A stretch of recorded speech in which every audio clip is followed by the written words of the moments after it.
नमस्ते और स्वागत है हमारा YouTube चैनल में, जहां हम दुनिया को प्रभावित करने वाली कहानियों को गहराई से समझते हैं। आज हम बात करेंगे एक ऐसी दुखद और चौंकाने वाली घटना की जिसने भारत और पूरी दुनिया को हिलाकर रख दिया। जम्मू कश्मीर के पहलगाम में हुआ आतंकी हमला 22 अप्रैल 2025 को आतंकवादियों के एक समूह ने कश्मीर के सबसे खूबसूरत पर्यटन स्थलों में से एक में निर्दोष पर्यटकों पर अंधाधुंध गोलीबारी की, जिससे भारी तबाही मच गई।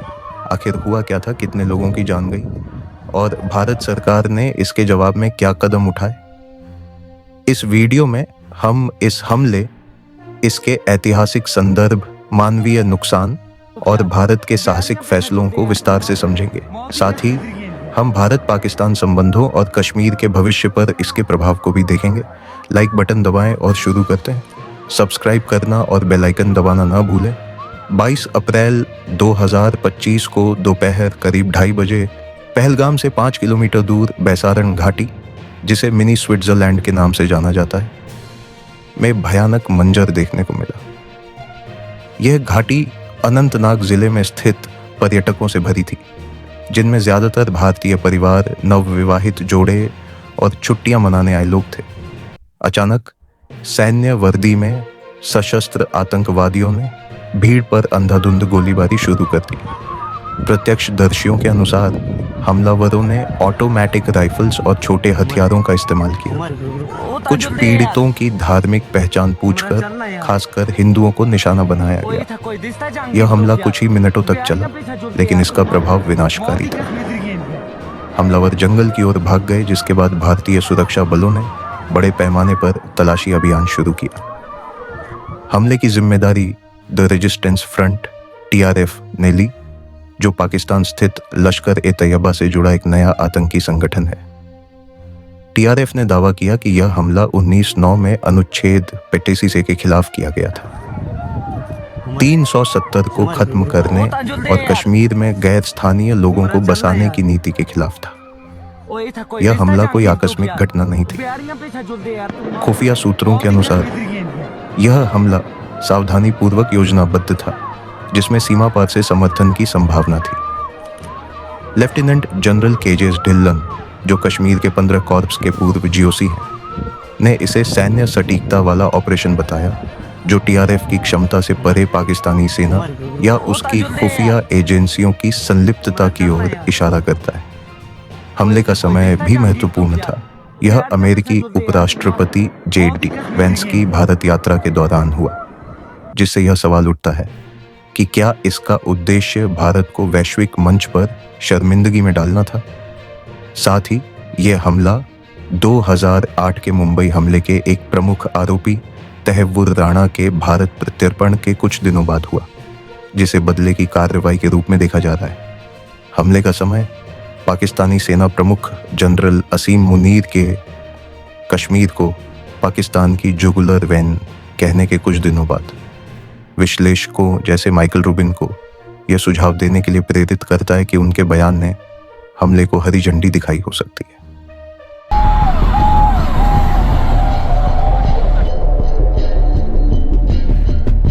भारत सरकार का जवाब: 1. तत्काल सुरक्षा उपाय, आतंकवाद विरोधी अभियान। भारतीय सेना, जम्मू कश्मीर पुलिस और विशेष अभियान समूह ने पहलगाम के जंगली क्षेत्रों में संयुक्त तलाशी अभियान शुरू किया। अनंतनाग पुलिस ने आतंकियों को पकड़ने या मार गिराने की जानकारी देने के लिए 20 लाख रुपए के इनाम की घोषणा की। High alert. जम्मू कश्मीर में सुरक्षा बढ़ा दी गई, जिसमें चेक पॉइंट और गश्त को तेज किया गया।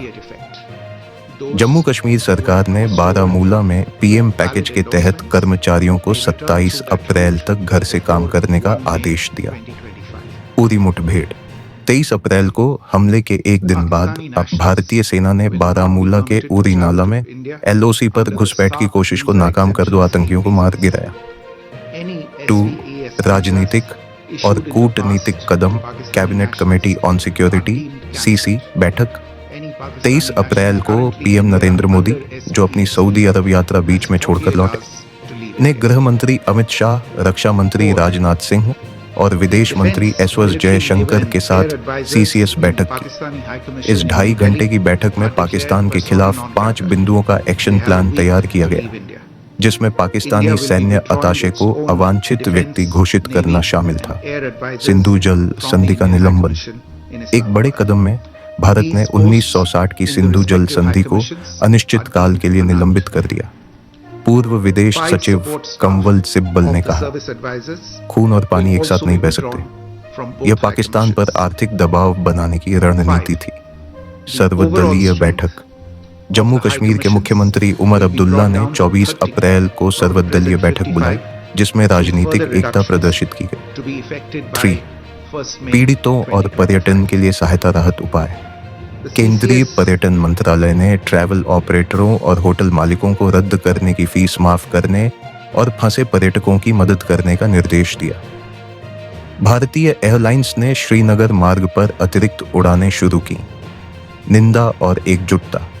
पीएम मोदी ने वादा किया कि दोषियों को बख्शा नहीं जाएगा और न्याय का आश्वासन दिया।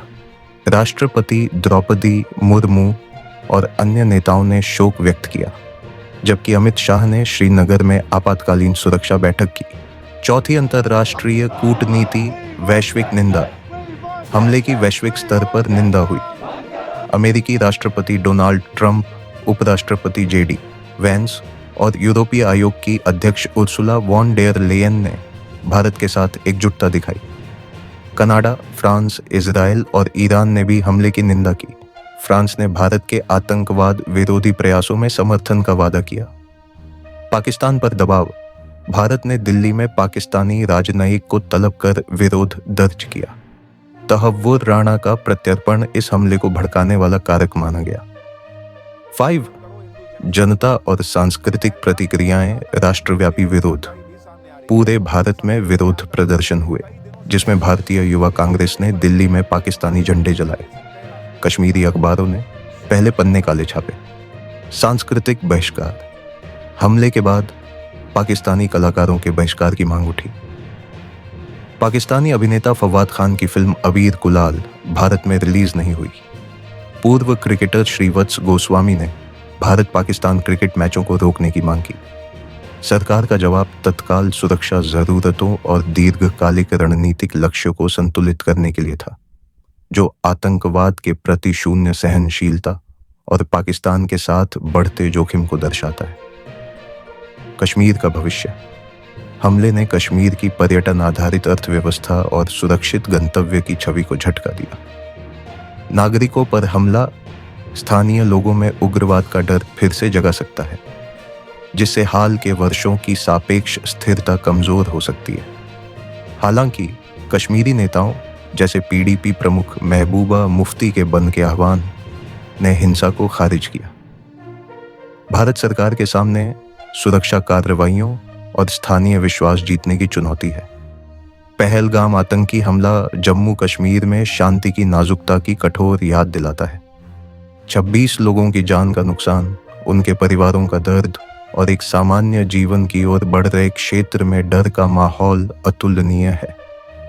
भारत का जवाब सुरक्षा अभियानों से लेकर कूटनीतिक कदमों तक आतंकवाद से लड़ने की उसकी प्रतिबद्धता को दर्शाता है।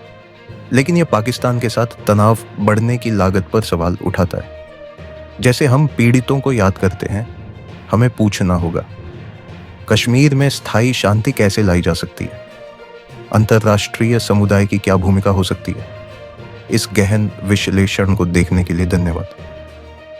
अगर आपको यह जानकारीपूर्ण लगा तो थम्स अप दें, अपने दोस्तों के साथ शेयर करें और नीचे कमेंट में अपनी राय बताएं।